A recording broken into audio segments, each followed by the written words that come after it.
Chapitre 23, dans lequel le nez de Passepartout s'allonge démesurément. Le lendemain, Passepartout, éreinté, affamé, se dit qu'il fallait manger à tout prix, et que le plus tôt serait le mieux. Il avait bien cette ressource de vendre sa montre, mais il fut plutôt mort de faim. C'était alors le cas ou jamais pour ce brave garçon d'utiliser la voix forte, sinon mélodieuse, dont la nature l'avait gratifié. Il savait quelques refrains de France et d'Angleterre, et il résolut de les essayer. Les Japonais devaient certainement être amateurs de musique, puisque tout se fait chez eux au son des cymbales, du tam-tam et des tambours, et ils ne pouvaient qu'apprécier les talents d'un virtuose européen. Mais peut-être était-il un peu matin pour organiser un concert, et les dilettanti, inopinément réveillés, n'auraient peut-être pas payé le chanteur en monnaie à l'effigie du Mikado. Passepartout se décida donc à attendre quelques heures, mais tout en cheminant, il fit cette réflexion qu'il semblerait trop bien vêtu pour un artiste ambulant, et l'idée lui vint alors d'échanger ses vêtements contre une défroque plus en harmonie avec sa position. Cet échange devait d'ailleurs produire une soulte, qu'il pourrait immédiatement appliquer à satisfaire son appétit. Cette résolution prise, restait à l'exécuter. Ce ne fut qu'après de longues recherches que Passepartout découvrit un brocanteur indigène auquel il exposa sa demande. L'habit européen plut au brocanteur, et bientôt Passepartout sortait affublé d'une vieille robe japonaise et coiffé d'une sorte de turban à côte, décoloré sous l'action du temps. Mais en retour, quelques piécettes d'argent résonnaient dans sa poche. « Bon, pensa-t-il, je me figurerais que nous sommes en carnaval. » Le premier soin de Passepartout, ainsi japonaisé, fut d'entrer dans un tea-house de modeste apparence, et là, d'un reste de volaille et de quelques poignées de riz, il déjeuna en homme pour qui le dîner serait encore un problème à résoudre. Maintenant, se dit-il, quand il fut copieusement restauré, il s'agit de ne pas perdre la tête. Je n'ai plus la ressource de vendre cette défroque contre une autre encore plus japonaise. Il faut donc aviser au moyen de quitter le plus promptement possible ce pays du soleil dont je ne garderai qu'un lamentable souvenir. Passepartout songea alors à visiter les paquebots en partance pour l'Amérique. Il comptait s'offrir en qualité de cuisinier ou de domestique, ne demandant pour toute rétribution que le passage et la nourriture. Une fois à San Francisco, il verrait à se tirer d'affaire. L'important, c'était de traverser ces 4700 milles du Pacifique qui s'étendent entre le Japon et le Nouveau Monde. Passepartout, n'étant point un homme à laisser languir une idée, se dirigea vers le port de Yokohama. Mais à mesure qu'il s'approchait des docks, son projet, qui lui avait paru si simple au moment où il en avait eu l'idée, lui semblait de plus en plus inexécutable.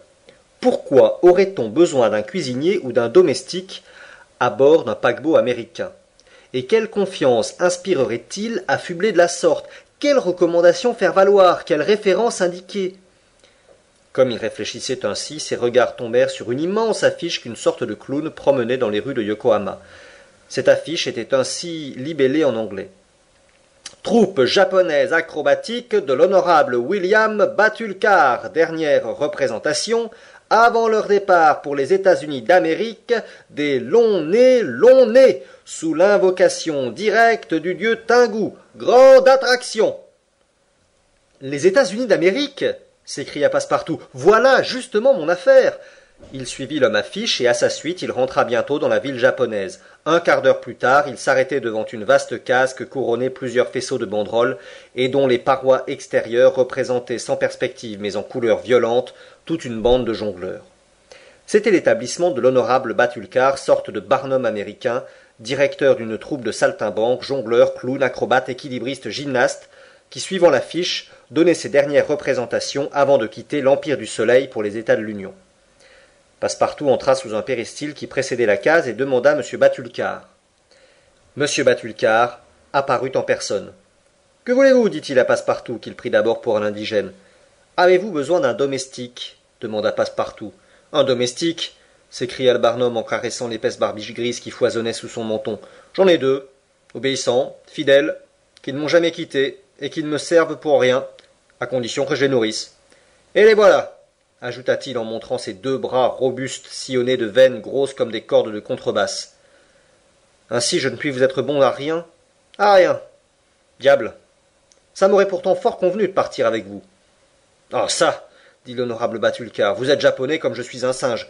Pourquoi donc êtes-vous habillé de la sorte? Ah, on s'habille comme on peut. Vrai, cela. Vous êtes un Français, vous? Oui, un Parisien, de Paris. Alors, vous devez savoir faire des grimaces. »« Ma foi, répondit Passepartout, vexé de voir sa nationalité provoquer cette demande. « Nous autres Français, nous savons faire des grimaces, c'est vrai, mais pas mieux que les Américains. »« Juste. Eh bien, si je ne vous prends pas comme domestique, je peux vous prendre comme clown. Vous comprenez, mon brave? En France, on exhibe des farceurs étrangers, et à l'étranger, des farceurs français. Ah, vous êtes vigoureux d'ailleurs, surtout quand je sors de table. Et vous savez chanter? Oui, répondit Passepartout, qui avait autrefois fait sa partie dans quelques concerts de rue. Mais savez-vous chanter la tête en bas, avec une toupie tournante sur la plante du pied gauche et un sabre en équilibre sur la plante du pied droit? Parbleu, répondit Passepartout, qui se rappelait les premiers exercices de son jeune âge. C'est que, voyez-vous, tout est là, répondit l'honorable Batulcar.